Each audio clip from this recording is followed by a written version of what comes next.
Once again, we face an ideology that we cannot live with. We face an ideology that threatens all of us. We face an ideology that wants to take away from us our basic rights. This is a regime that has proven to us that it shouldn't be trusted with any kind of nuclear capacity. And I ask you this question: why does Iran need the peaceful use of nuclear power? Why? Iran has 300 years of oil, even more of natural gas. It's not without energy, it's not without power.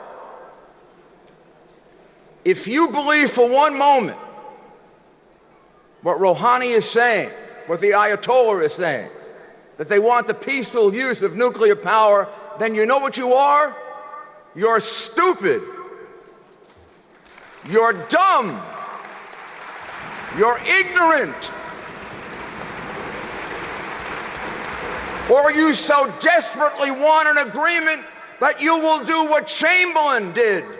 Take a piece of paper that is worth nothing and lead us into war. What kind of reformer is Rohani? Can the administration in my country recognize that? They are negotiating with a man who takes rights away from women and a man who has ordered the execution of thousands of people. In yesterday's New York Times, which I don't usually read, it had a headline. It says, U.S. strategy in Iraq increasingly relying on Iran. U.S. strategy in Iraq increasingly relying on Iran. We lost thousands of young men and women to liberate Iran, and we are turning it to liberate Iraq, and we are turning it over to Iran. What's wrong with us?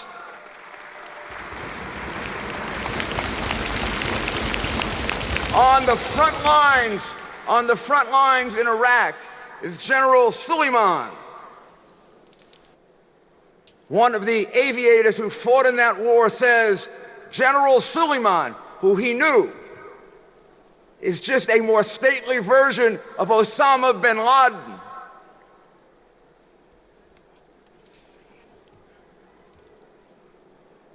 And then all these terrible things that are happening to women, this terrible agreement that's being discussed. There's no alternative. We have to have this agreement. There's no alternative.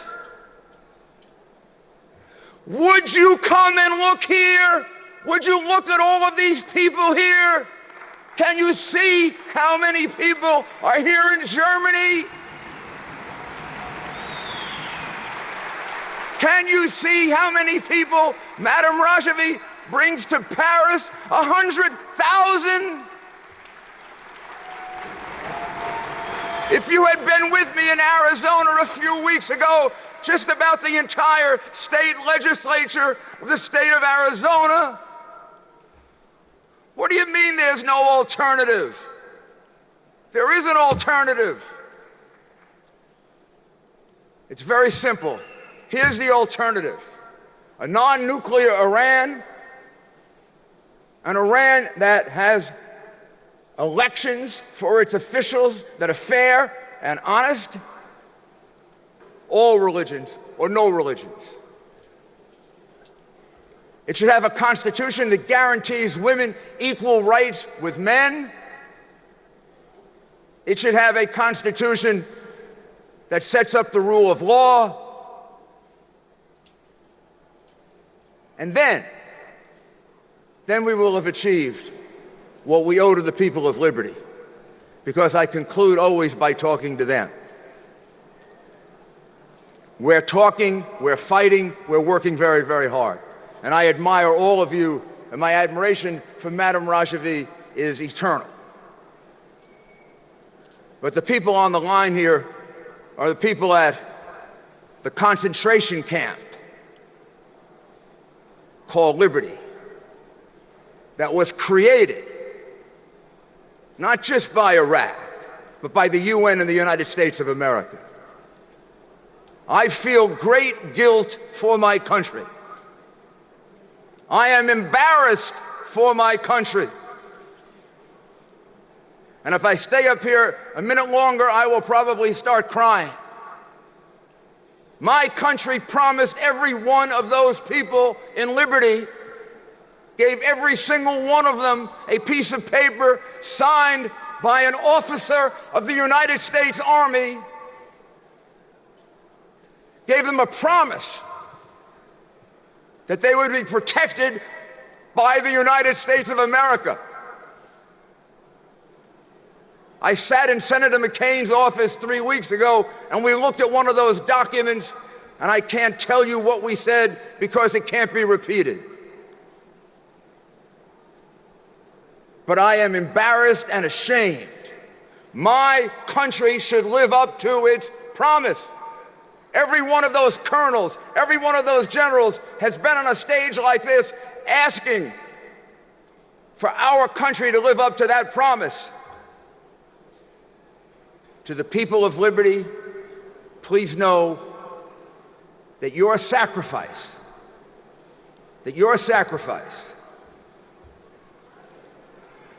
will ultimately be the reason that your country is liberated.